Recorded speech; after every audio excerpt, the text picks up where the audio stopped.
시청자 여러분, 안녕하십니까? 10월 12일 화요일 JTBC 뉴스 아침엔 시작합니다. 대장동 개발 사업 특혜와 로비 의혹의 핵심 인물인 화천대유 대주주 김만배 씨가 14시간 동안 검찰 조사를 받은 뒤 오늘 새벽 집으로 돌아갔습니다.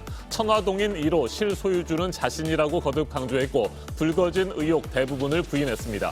화천대유 자금이 이재명 경기도지사의 변호사비로 사용됐다는 의혹에 대해서는 터무니없는 억측이라고 주장했습니다. 대선 경선 결과가 나온 민주당의 무효표 처리 문제로 혼란이 이어지고 있습니다. 결선 투표를 해야 한다고 주장하고 있는 이낙연 후보 측에서는 당무위원회에서 유권 해석으로 결정을 해달라고 요구하고 있지만 당 지도부는 이미 확정이 됐다는 입장이고 단합해야 한다는 당내 목소리도 나오고 있습니다. 국민의힘은 대선 후보가 4명으로 추려진 뒤 어제 처음으로 광주광역시에서 TV 토론회를 진행했습니다. 후보들은 민주당 대선 후보로 선출된 이재명 경기도지사를 집중 공격하면서 저마다 자신이 대항마라고 주장했습니다. 백신의 효과를 높이기 위해 추가 접종을 하는 부스터샷이 오늘부터 시작됩니다. 코로나 환자를 치료하는 의료기관에서 일하고 있는 사람들이 첫 대상자고 고령층 등으로 이어 진행이 될 예정입니다. 어제 하루 확진자 수는 1,300명 안팎으로 예상이 되는데 연휴의 영향이 일주일은 갈 것으로 보입니다. 미국에서는 먹는 코로나19 치료제 긴급 사용을 승인하기 위한 절차가 시작됐습니다. 결과는 앞으로 몇 주 안에 나올 것으로 보이는데 긴급 사용이 승인되면 코로나19의 급속한 확산을 진정시키는 데 도움이 될 것으로 기대를 모으고 있습니다. 중국 허베이성에서 51명이 탄 통근버스가 강으로 추락하는 사고가 났습니다. 13명이 사망하고 1명은 실종 상태입니다.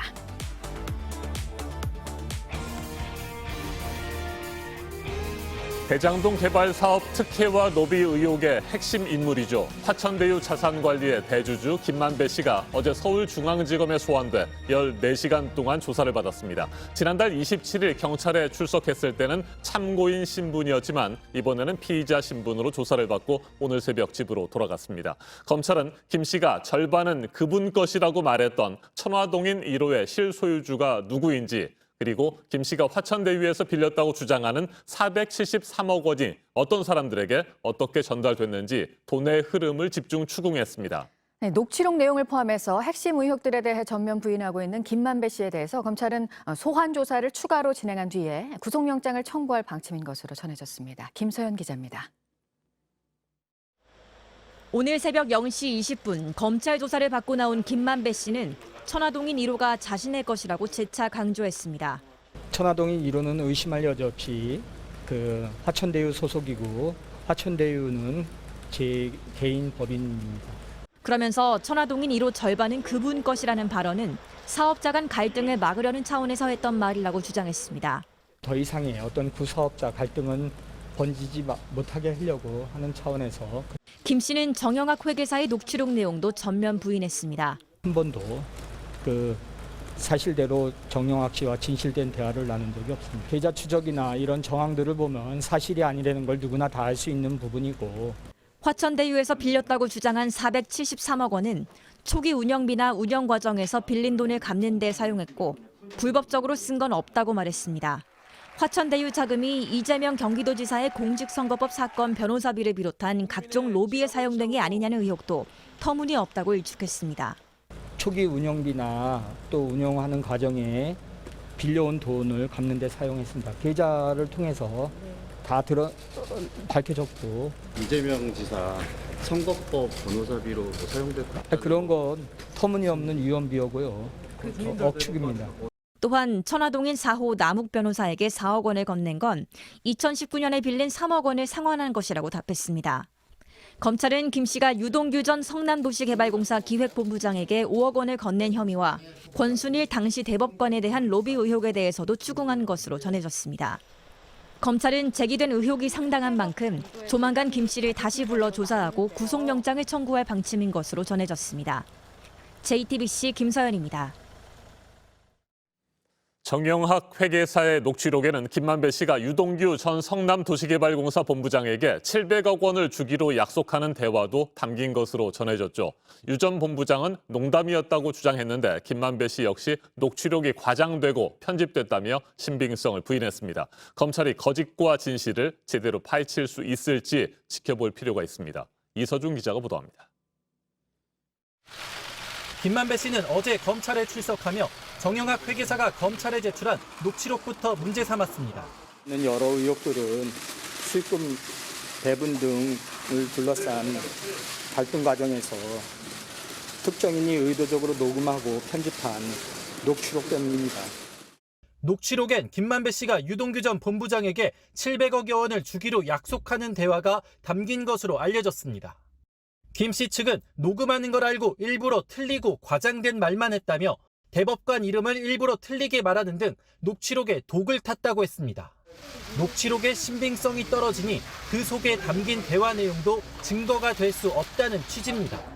김 씨 측은 또 정 회계사도 그 자리에서 여러 명에게 로비를 해야 한다고 말했다며 본인에게 유리하게 편집하거나 선별해서 검찰에 제출했을 수 있다고 주장했습니다. 유 전 본부장도 700억 원 약정에 대해 농담으로 한 말이 녹음됐다는 입장입니다. 하지만 JTBC가 입수한 정민용 변호사 자술서에 따르면 유 전 본부장은 정 변호사에게 김만배로부터 700억 원을 받기로 최종 합의했다고 말합니다. 김만배에게 돈을 받으면 갚겠다며 정 변호사로부터 13억 원도 빌려갑니다. 유 전 본부장이 700억 원 약정을 농담이나 과장이 아닌 사실로 받아들이고 있던 정황입니다. 검찰은 정영학 회계사와 정민용 변호사 진술로 뇌물을 약속하는 녹취록 내용에 신빙성이 있다고 판단하고 있습니다. 또 녹취록 내용을 추가로 확인하기 위해 주변 인물들도 조사할 계획입니다. JTBC 이서준입니다. 이틀 전 더불어민주당 대선 후보 경선이 끝났지만 거센 후폭풍이 이어지고 있습니다. 이재명 경기도지사가 최종 누적 득표율 50.29%로 본선 직행을 확정지었는데 2위 이낙연 전 대표 측은 경선 과정에서 사퇴한 정세균 전 총리와 김두관 의원이 얻었던 표를 유효표로 처리했어야 하며 그럴 경우 이 지사의 득표율이 과반에 못 미치는 만큼 결선 투표를 진행해야 한다고 주장하고 있습니다. 민주당 선거관리위원회와 중앙당에 이의 신청서도 제출했습니다. 안지영 기자입니다. 이낙연 전 대표는 경선 직후 경선 결과를 받아들이냐는 질문에 즉답을 피했습니다. 저의 정리된 마음은 정리되는 대로 여러분께 말씀드리겠습니다. 지지자들은 민주 당사에 모여 밤새 농성을 벌였고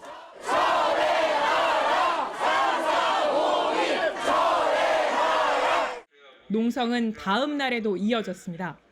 경선 후 저녁 늦게까지 긴급 대책회의를 연 이낙연 캠프는 다음 날인 어제 아침 기자회견을 열어 결선 투표를 요구했습니다. 당원 당규를 제대로 적용하면 이재명 후보의 득표율은 49.32%이고 과반에 미달한 것입니다. 따라서 당원 당규에 대한 결선 투표가 반드시 진행되어야 합니다. 민주당 당원 당규엔 경선 과정에서 후보자가 사퇴한 때엔 해당 후보자에 대한 투표는 무효 처리한다고 되어 있습니다. 하지만 이 전 대표 측은 해당 규정이 사퇴한 후보가 얻은 표를 전부 무효로 해야 한다는 뜻은 아니라고 주장합니다. 투표 도중 사퇴한 경우 사퇴란 이후에 받은 표가 무효이고 사퇴하기 전에 받은 표는 유효로 계산해야 한다는 겁니다. 이 전 대표 측 주장대로라면 중도 사퇴한 정세균, 김두관 후보가 받은 표 중 2만 8천여 표는 유효하고 200여 표가 무효표입니다. 후보별 득표율을 계산할 때 유효 투표수를 분모로 하는데 여기에 정세균, 김두관 두 후보가 사퇴 전에 받은 표가 들어가면 이재명 후보의 득표율은 50.29%가 아닌 49.32%가 됩니다. 과반 후보가 없는 만큼 결선 투표를 해야 한다는 겁니다. 이낙연 캠프 의원들은 민주당 선관위는 물론 중앙당에 이의 신청을 한 상태입니다. 당 대표의 수습에도 이낙연 캠프를 주축으로 당 소속 의원들이 사실상 경선 결과를 받아들이지 않고 있어 한동안 진통은 계속될 것으로 보입니다. JTBC 안지연입니다. 이낙연 전 대표 측이 사실상 경선 불복을 시사하면서 이처럼 강하게 반발하고 있지만 송영길 대표는 이재명 지사가 민주당 대통령 후보로 확정됐다는 점을 거듭 강조했습니다. 경선 후유증이 심각하고 원팀 구성을 통한 본선 대응에도 차질이 불가피할 전망입니다. 전다빈 기자가 보도합니다. 민주당 대선 후보가 확정된 다음 날인 어제 아침, 당 지도부는 경선 결과에 대한 입장을 분명히 밝혔습니다. 우리 당은 어제 당 선거관리위원회에서 이재명 후보를 20대 민주당 대통령 후보로 확정 발표를 했고 제가 추천서를 부여를 했습니다. 송 대표는 무효표 처리에 근거가 된 당원 당규는 지난해 8월 이낙연 전 대표가 당대표로 선출된 전당대회에서 통과됐다고 설명했습니다. 이제 와서 문제를 제기하는 건 납득할 수 없다는 걸 애둘러 표현한 겁니다. 송 대표는 5.16 군사 쿠데타와 12.12 사태를 언급하며 내부 분열에 대한 우려도 나타냈습니다. 더불어민주당은 분열됐을 때 군사 쿠데타가 발생을 했습니다. 원팀이 될 수밖에 없고 경선 과정도 잘 됐다고 분명히 명시해서 축하의 메시지를 보내주셨습니다. 이재명 후보도 직접 입장을 밝혔습니다. 상식과 원칙 그리고 당헌 당규에 따라서 우리 당에서 잘 처리하실 것으로 믿습니다. 당 지도부는 국회에서 이 후보와 상견례 자리도 마련했습니다. 회의실 벽면에 이 후보의 얼굴을 넣고 본격적으로 본선 체제가 시작됐다고 알렸습니다. 하루속히 경기도지사직을 정리하고 빨리 민주당 대통령 후보로 예비 후보 등록을 하셔서 본격적으로 대통령 선거에 준비를 해야 됨을 강조하고 건의를 드렸습니다. 이건 개인의 선거가 아니고 대한민국의 운명이 결정되는 우리 민주개혁 세력 전체의 선거다 이렇게 생각합니다. 경선에서 함께 뛰었던 정세균 전 총리와 김두관 의원도 원칙을 지키는 일이 승리의 시작이라는 입장을 밝히며 사실상 이 후보의 손을 들어줬습니다. 민주당은 대장동 대책위를 꾸려서 당 차원의 대응에 나서기로 했습니다. JTBC 전다비입니다. 국민의힘은 2차 컷오프를 통해 대선 후보가 4명으로 추려진 뒤 어제 광주광역시에서 첫 TV 토론회를 진행했습니다. 후보들은 일제히 민주당 대선 후보로 선출된 이재명 경기도지사를 공격하면서 저마다 자신이 대항마라고 주장했습니다. 박지훈 기자입니다. 국민의힘 본경선 첫 4강 토론회는 여권의 심장부인 광주에서 열렸습니다. 토론에 나선 후보들의 화살은 일제히 민주당 대선 후보 이재명 지사를 향했습니다. 비리에 대해서 부패의 꼭대기이든지 아니면 속고 무능한 철저한 가짜 능력자이든지 구속 수사되어야 할 사람이 민주당의 집권 여당의 후보가 되었습니다. 대장동 비리 사건의 주범인 이재명 후보가 민주당 후보가 되었습니다. 그렇다면 더더욱 깨끗한 홍준표만이 이재명을 잡을 수 있을 겁니다. 원희룡 후보는 특히 이재명 지사를 대량살상 무기에 빗대기도 했습니다.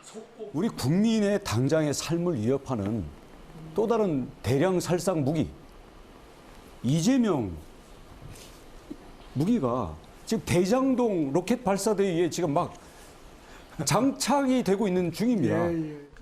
4명의 후보들 사이에선 여론조사 선두권에 속한 윤석열 후보가 타깃이 됐습니다. 역술인 천공스승과의 관계를 파고들며 무속 논란을 다시 도마에 올렸습니다. 정법이라는 사람이 이런 말을 해요. 내 손바닥이 빨간 이유가 손바닥에서 에너지가 나가기 때문이고 제가 믿을 거라고 생각해요. 한 나라의 대통령이 되려면 가난에 대한 철학이 저는 중요하다고 생각합니다. 평생 살면서 스스로 가난해 본 경험이 있으세요? 하여튼 저희가 클 때는 주변에 가난이라는 게 일상화되어 있었습니다. 네. 그래서 늘 보고 느끼고 자랐습니다. 앞서 국민의힘 대선 후보들은 이준석 당대표와 함께 광주 국립 5.18 민주묘지를 참배했습니다. JTBC 박지윤입니다. 백신의 효과를 높이기 위해 추가로 백신을 맞는 부스터샷이 국내에서도 오늘부터 시작이 되는데요. 일단 첫 대상은 코로나 치료병원에서 일하는 사람들이고 2주 뒤부터는 고령층을 대상으로 또 진행이 될 예정입니다. 어제 하루 확진자 수는 1,300명 안팎이 될 것으로 보이는데요. 지난 연휴 이동량을 봤을 때 일주일 동안은 연휴의 영향이 있을 것으로 당국은 보고 있습니다. 이재승 기자입니다. 코로나19 환자를 돌보는 병원 종사자들이 오늘부터 이른바 부스터샷 추가 백신을 맞습니다. 의료 인력 약 4만 5천 명이 대상인데 1, 2차와 마찬가지로 화이자 백신이 접종됩니다. 지난 3월부터 예방접종을 시행한 코로나19 치료병원 약 160여 개 중에서 2차 접종 후에 6개월이 지난 종사자들이 그 대상입니다. 추진단은 고위험군인 60세 이상 고령층도 접종 완료 6개월이 지나면 예정대로 추가 접종을 시행한다고 밝혔습니다. 오는 25일부터는 지난 4월부터 화이자 백신을 접종했던 75세 이상 어르신이 3차 접종을 합니다. 접종 희망자는 사전예약 홈페이지에서 접종일을 사전에 정할 수 있습니다. 최근 세계 곳곳에서 돌파 감염이 잇따르면서 세계보건기구 WHO 자문단도 추가 접종을 권고했습니다. For the severely or moderately immunocompromised persons, SAGE recommended that they should be offered an additional dose of all of the WHO EUL COVID-19 vaccines that have been approved. WHO 자문단은 또 내년 중반까지 세계 인구의 70%가 백신 접종을 마무리해야 한다고 덧붙였습니다. 국내에선 지난 7월 초 시작된 4차 대유행이 석 달 넘게 이어지고 있습니다. 어젯밤 9시까지 국내에서 새로 확진된 사람은 1,274명입니다. 수도권이 928명으로 전체 72.8%, 비수도권이 346명으로 27.2%입니다. 집계를 마감하는 오늘 0시 기준으로는 1,300명 안팎에 이를 것으로 보입니다. 일주일 전보다 200여 명가량 줄었지만 학교나 보육시설, 직장 등에서 여전히 집단 감염이 잇따르고 있습니다. JTBC 이재승입니다. 코로나 상황을 바꿀 수 있을 것이라는 말이 나오고 있는 알약으로 먹는 형태의 코로나 치료제와 관련해서 미국 당국에서 절차가 시작됐습니다. 제약사 머크에서 승인을 신청하면서 긴급 사용을 승인할지 여부가 몇 주 안에 결정이 될 예정인데요. 승인이 난다면 먹는 치료제로 처음입니다. 워싱턴 김필규 특파원이 소식 전해왔습니다. 미국 제약사 머크가 미 식품의약국에 경구용 코로나19 치료제의 긴급 사용 승인을 신청했습니다. Having a pill that people can take at home when you know that they're high risk and they've caught COVID, that has the possibility to be transformational. 머크 측은 임상시험 결과 이 치료제가 코로나19에 걸린 사람의 입원이나 사망 확률을 절반으로 낮췄다고 밝혔습니다. 몰누피라비르라고 이름 붙인 이 약의 승인 여부는 몇 주 안에 결정될 전망입니다. 승인이 나면 최초의 먹는 코로나19 치료제가 됩니다. So we'll be able to prescribe this to folks. They'll take a 5-day course and hopefully be able to stay home, not come in for an intravenous infusion and keep folks out of the hospital. So it's really very promising news.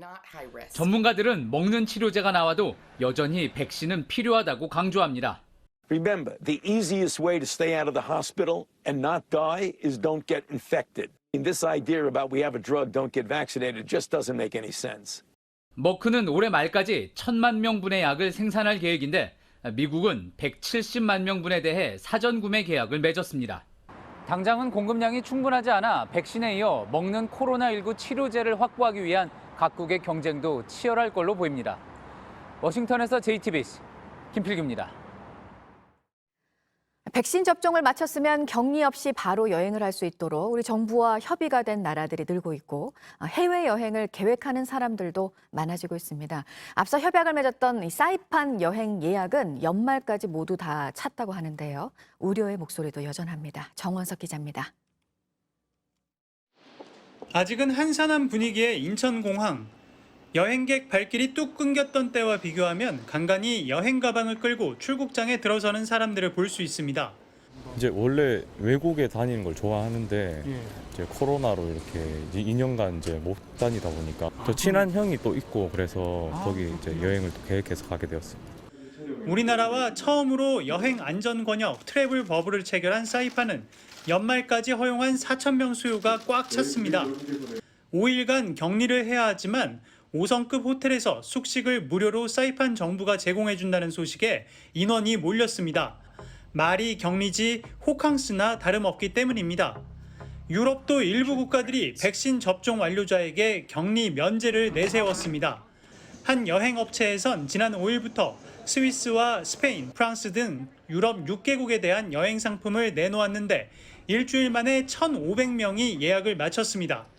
입출국 시 코로나 검사를 받아야 한다는 점과 마스크를 상시 착용한다는 것만 빼면 코로나 이전과 별 차이가 없습니다.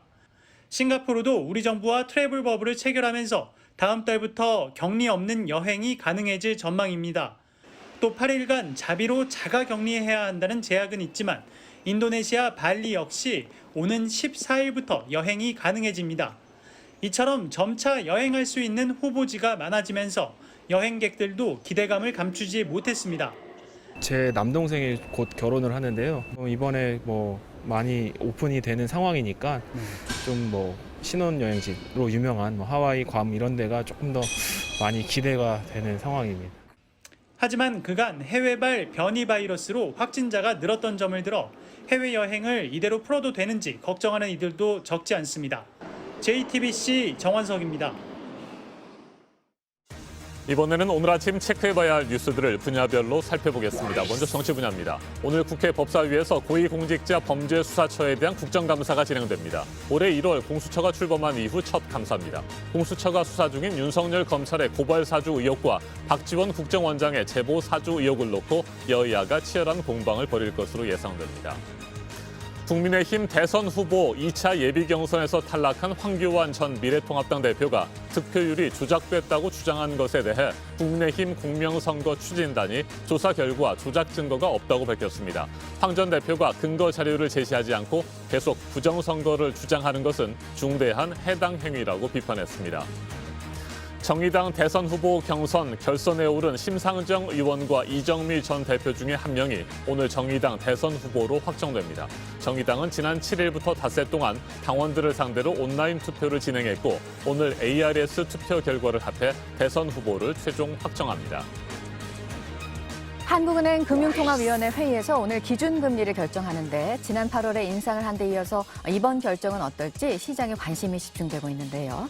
연속 인상이라는 부담감이 있는 만큼 이번에는 아마 동결을 하고 올해 마지막 정례회의가 열리는 다음 달에 금리 인상에 한 차례 더 나설 것이라는 전망이 우세한 상황입니다.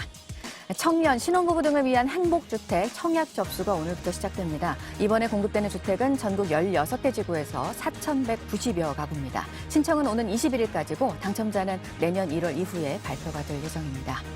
이번 정부 들어서 4년 4개월 동안 서울 아파트값이 2배 오른 것으로 KB국민은행 조사 결과 나타났는데요. 현 정부가 출범한 2017년 5월에 3.3제곱미터당 평균 2,326만 원이었는데 지난달 4,652만 원이었습니다. 서울 아파트 전셋값은 같은 기간 동안 50%가량 올랐습니다.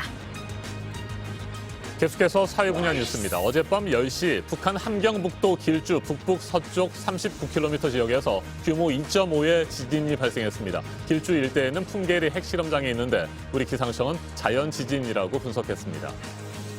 어제 오후 경남 통영시 매물도 동쪽 8km 해상에서 4.5톤급 어선이 거센 파도에 부딪히면서 뒤집혔습니다. 스킨스쿠버 다이빙을 준비하던 사람들과 선원 등 12명이 타고 있었는데 해경이 출동해 모두 무사히 구조했습니다. 어제 오후 서울 성동구 사근동의 단독주택에서 불이 났습니다. 2시간 만에 불이 꺼졌는데 집 내부가 모두 탔고 지붕도 무너졌습니다. 화재 당시 집안에는 사람이 없어서 인명피해는 발생하지 않았습니다. 허가 없이 건설을 추진했다며 문화재청이 공사 중단을 요구한 경기도 김포 장릉 아파트와 관련해서 해당 건설사들이 역사 문화 환경에 미칠 영향을 줄일 개선안을 모두 냈습니다. 문화재위원회 회의 일정이 조만간 잡히게 될 것으로 보입니다. 한국 드라마 오징어 게임 열풍 속에 넷플릭스가 유통업체 월마트를 통해서 관련 상품들을 판매를 하는데요. 자체적으로 온라인 판매를 하고 있지만 마케팅 전략의 일환으로 월마트와 손을 잡았습니다. 우리 축구대표팀의 카타르 월드컵 최종 예선 4차전이 오늘 밤에 있습니다. 이란 테헤란에서 관중 없는 상태로 조 1위 이란을 상대합니다. 이란 원정 경기 첫 승리에 도전합니다. 이재용 삼성전자 부회장의 프로포폴 불법 투약 혐의에 대한 재판이 오늘 처음 열립니다. 검찰이 벌금 5천만 원의 약식 기소를 했다가 추가 수사로 공소장을 바꿀 수 있다면서 정식 재판을 청구했습니다. 스토킹 살인 사건을 벌인 김태현에 대해서 1심 선고가 오늘 나오는데요. 온라인 게임에서 만난 여성이 연락을 거부한다는 이유로 스토킹을 하다가 집으로 찾아가서 이 여성의 동생과 어머니까지 살해했습니다. 검찰은 사형을 부형했습니다. 장제원 의원 아들 장용준 씨에 대해서 영장 심사가 오늘 진행이 됩니다. 집행유예 기간이었는데 면허 없이 운전을 하다 사고를 내고 음주 측정을 요구하는 경찰관을 폭행한 혐의를 이번에는 받고 있고 구속 여부에 관심이 쏠리고 있습니다. 분야별 뉴스들 체크해드렸습니다.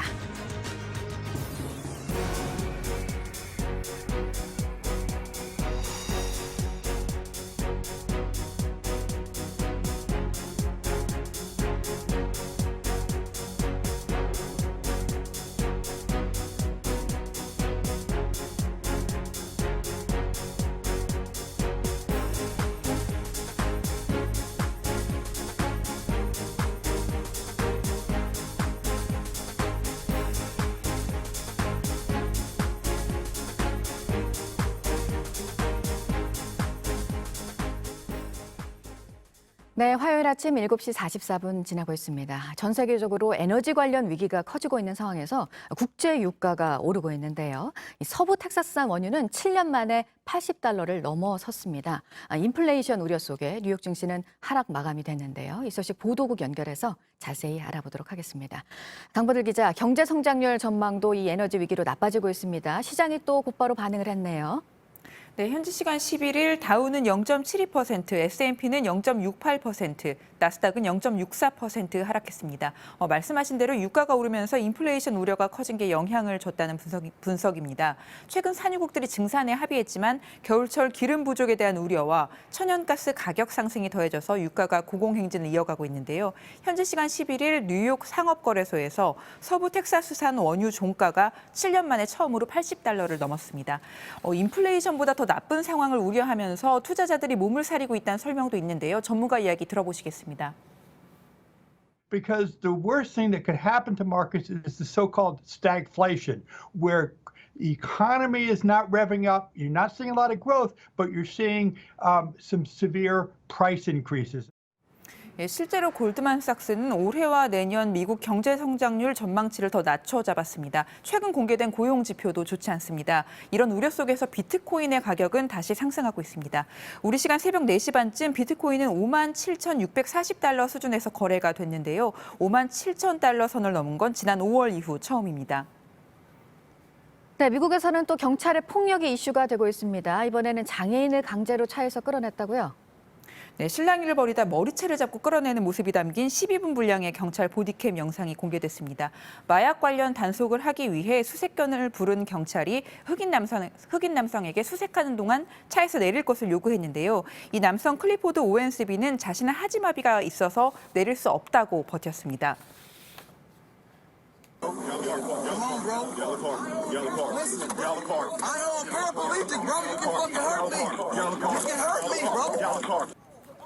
결국 오웬스비는 체포가 됐는데 경찰 보고서에 따르면 차 안에서 마약이나 무기는 발견되지 않았고 오웬스비에게는 공무집행 방해 등 경범죄가 적용됐습니다. 체포된 후 병원에서 진료를 받고 풀려난 오웬스비는 이 수색과 체포 과정이 불법적이었다면서 민사소송을 예고했습니다. 또 흑인에 대한 경찰의 폭력 문제가 다시금 조명받길 바란다고 했습니다. 네, 그리고 중국에서는 버스가 강에 빠져서 20명에 가까운 사상자가 나왔네요.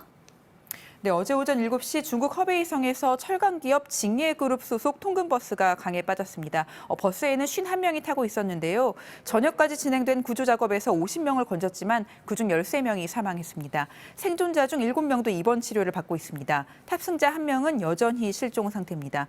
버스 정원이 55명이라서 정원 초과는 아니었던 걸로 보이고요. 당국이 기사를 조사 중인데 정확한 사고 원인은 아직 드러나지 않았습니다. 지금까지 아침 엔지금 JTBC 강버들입니다. 한 요트 정박장에서 실습을 하던 고등학생이 바다에 빠져 숨지는 일이 얼마 전에 있었는데요. 공동조사단이 꾸려졌습니다. 요트 바닥에 이물질을 제거하는 잠수 작업을 하다 그랬는데 애초 이 학생은 잠수 자격증도 없었고 잠수 작업은 실습 대상도 아니었습니다. 관련 대책이 나올 것으로 보입니다. 정용환 기자입니다. 전남 여수시의 한 요트 정박장입니다. 여수해양과학고등학교 3학년 홍정훈 군은 지난 6일 이곳으로 현장 실습을 나갔다가 바다 밑으로 가라앉아 숨졌습니다. 사고 당시 홍 군은 잠수 장비를 착용하고 요트 바닥에 달라붙은 따개비 등 이물질을 제거하는 작업을 한 것으로 알려졌습니다. 잠시 물 위에서 장비를 교체하던 중 12kg짜리 납덩이가 달린 허리 벨트를 풀지 못해 바다로 가라앉았습니다. 사고 다음 날 전남교육청이 자체 조사한 결과 당시 요트 업체는 현장 실습 계획에 없는 잠수 작업을 시킨 것으로 드러났습니다. 실습 계획서에도 홍 군에게는 승선 보조 업무와 고객 응대 서비스 업무를 시킨다고 적혀 있었습니다. 홍 군은 잠수 자격증도 없었고 물을 무서워해 수영도 제대로 못했던 걸로 파악됐습니다.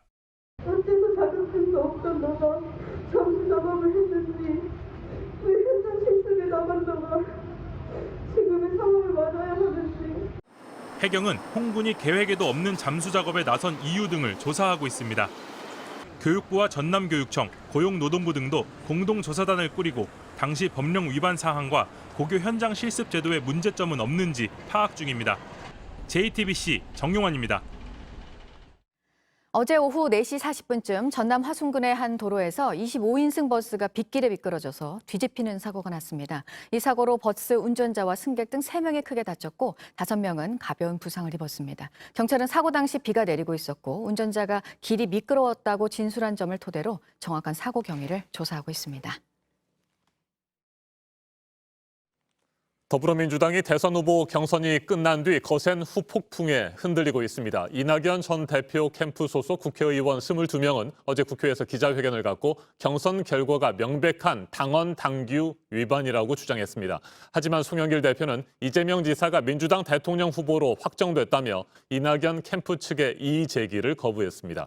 4파전으로 본경선 체제에 돌입한 국민의힘 대권 주자들은 첫 행선지로 민주당의 텃밭 광주광역시를 찾았습니다.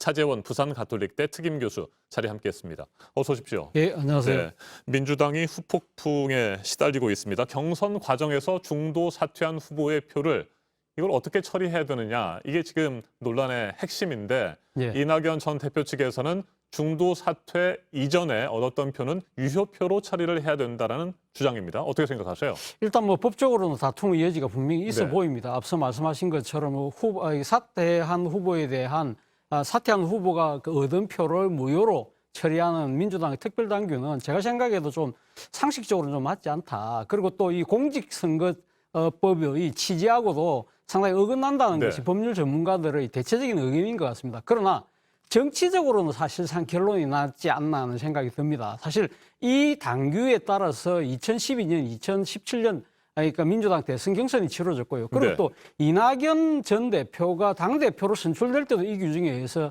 선출이 됐던 것이고요. 그리고 물론 이번 대선 경선에서 이낙연 후보 측에서 문제 제기를 했었죠. 그런데 여기에 대해서 선관위가 회의를 열어서 만장일치로 문제가 없다고 결론을 내렸거든요. 사실 문제가 있다고 만약에 이낙연 대표 측이 생각했다면 이때 강력한 이 신청을 통해서 상당히 바로 잡았어야 되는데 그동안 다 절차가 진행되고 난 네. 뒤에 이제 와서 이야기한다는 것 자체가 사실은 좀 버스 지나고 손들기적인 측면이 분명히 있는 것이죠. 그렇기 때문에 그 이낙연 대표 후보 측에서는 과연 가면 이제부터 어떤 선택을 할 것이냐. 일단 이 신청을 통해서 최고위원회에서 아마 이 논의를 할 것 같습니다만 제가 생각했을 때 받아들일 가능성이 거의 없다. 앞서 뭐 말씀하신 것처럼 송영길 대표도 민주당 후보는 이재명 후보다고 분명히 못을 받고 있는 상황이기 때문에 그렇다고 한다면 과연 이낙연 후보 입장에서 이걸 갖다가 법적으로 갈 것이냐. 네.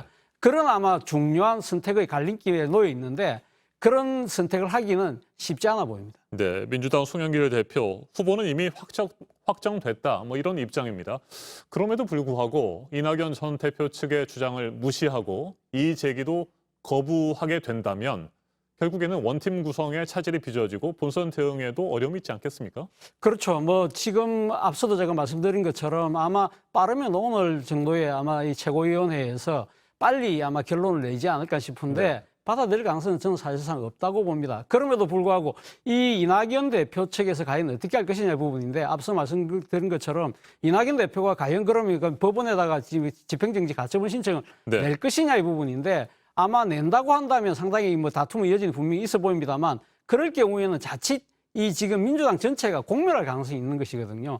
이낙연 대표 입장에서도 상당히 이 지금 사법적으로 이걸 갖다가 끌고 가는 것 자체는 상당히 아마 본인 스스로도 상당한 부담을 가질 수밖에 없을 것입니다. 설사 법적으로 이긴다고 하더라도 과연 정치적으로 과연 어떤 소득이 것일까를 아마 심각하게 생각할 수밖에 없다는 것이죠. 만약에 이러한 사항 자체가 계속적으로 길어질 경우에는 지금 대선 승리라는 민주당 전체의 목표가 흔들릴 수밖에 없다. 그렇다고 한다면 이낙연 전 대표의 상당히 입지 자체는 상당히 줄어들 수밖에 없다. 자, 그렇다고 한다면 네. 당 지도부는 그럼 이낙연 대표 측을 어떻게 설득할 것이냐. 제가 생각했을 때는 그렇습니다. 그러니까 지금 이재명 후보가 선대위를 구성하는 데 있어서 상당히 모든 걸 비우고 정권을 사실상 이낙연 대표 측에다가 이 지금 제안하는 그런 식의 정치적 포용과 좀 그런 모습들을 보일 필요가 있지 않나 하는 생각이 듭니다. 네, 이재명 지사가 경선에서는 승리를 했습니다만 3차 국민선거인단 투표에서는 참패를 하지 않았습니까? 맞습니다. 28%의 득표율에 그쳤습니다.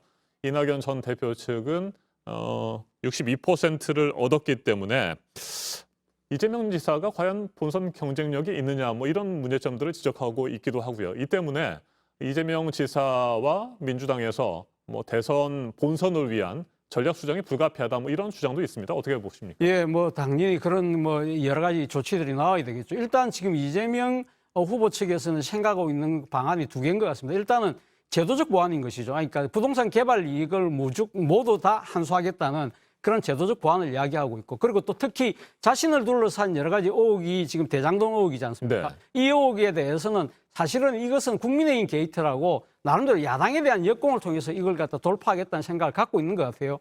그러나 제가 생각했을 때는 그것만으로 좀 부족하지 않나. 무엇보다도 지금 대장동 개발 의혹과 관련된 수사가 지금 진행 중이긴 합니다만, 과연 이 지금 수사가, 검찰이 지금 진행하고 있는 이 수사가 어떤 식의 결론이 나왔을 때 과연 이 지금 야당을 비롯해서 대다수 국민이 수긍할 것이냐의 부분인 것이죠. 만약에 그 수사 결과가 나온 뒤에도 계속적으로 시비가 된다고 한다면 사실상 이재명 후보의 본선 경쟁력에도 상당한 흠집이 날 수밖에 없다. 그렇다고 한다면 이재명 후보 측에서 좀 더 가감한 정면 돌파를 시도할 필요가 있지 않나.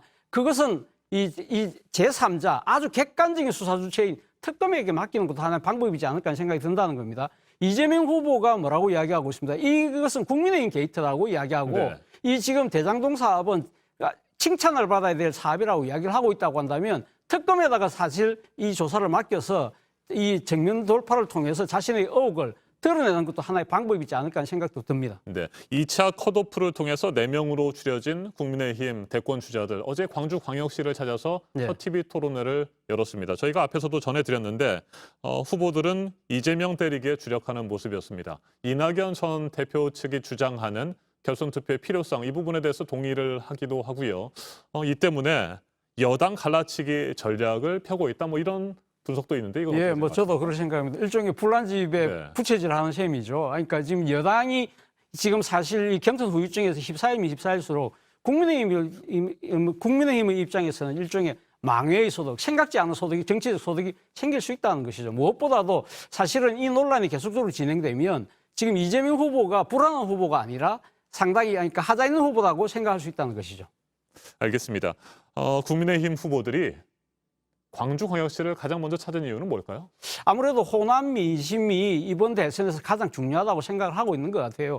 지금 이 국민의힘 입장에서는 호남과의 치유와 화해 행보도 필요하지만 사실 호남에서 최소한 20% 이상의 득표를 갖고 와야만 대선에 승리할 수 있다. 그리고 호남 민심을 잡을 경우에는 수도권 공세에서도 전략에서도 상당히 유리한 고지를 차지할 수 있다는 생각을 한 것 같습니다. 알겠습니다. 오늘 여기까지 듣겠습니다. 차재원 부산 가톨릭대 특임 교수였습니다. 말씀 잘 들었습니다. 네, 감사합니다.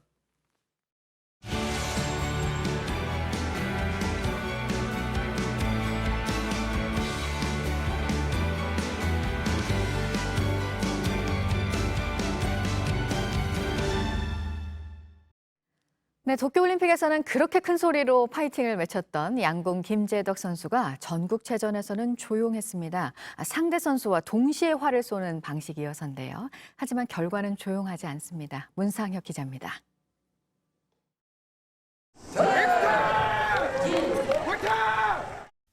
도쿄올림픽에서 경기마다 힘찬 구호를 불어넣었던 김재덕이 침묵 속의 활시를 당깁니다. 어쩐지 어색한 모습이지만 외침 없이도 김재덕의 화살은 관역 중앙을 향했습니다. 전국체전에선 경쟁하는 두 선수가 동시에 활을 쏘기 때문에 고함을 지르는 건 자제했는데 대신 친구들이 열렬하게 힘을 불어넣어준 덕에 개인전 금메달 하나를 더 추가했습니다. 최대한 줄이려 했고 상대 선수가 안 쏠 때 파이팅 크게 외쳤습니다. 근데 안 외치니까 좀 약간 마음이 그렇더라고요. 이번 대회 김재덕의 성적은 금메달 4개, 은메달 1개, 동메달 2개. 세계 최고의 선수들이 모이는 올림픽에서 최고의 성적을 올리고도 또래들과 경쟁하는 이번 대회에선 오히려 긴장했다 털어놨습니다. 올림픽 갔다 온 후에 기준이 변하고 부담감도 생기고 많이 생각이 많았었는데 부담감을 갖지 말고 하나씩 쌓아간다. 다시 0점부터 이런 생각이. 대회가 열린 경북 예천에서 자란 덕에 시내 곳곳엔 응원 현수막이 내걸리고 개회식에선 성화 점화까지 하면서 특별한 시간을 보낸 김재덕. 이제 보름 뒤부터는 다시 태극마크를 달기 위한 치열한 경쟁에 뛰어듭니다.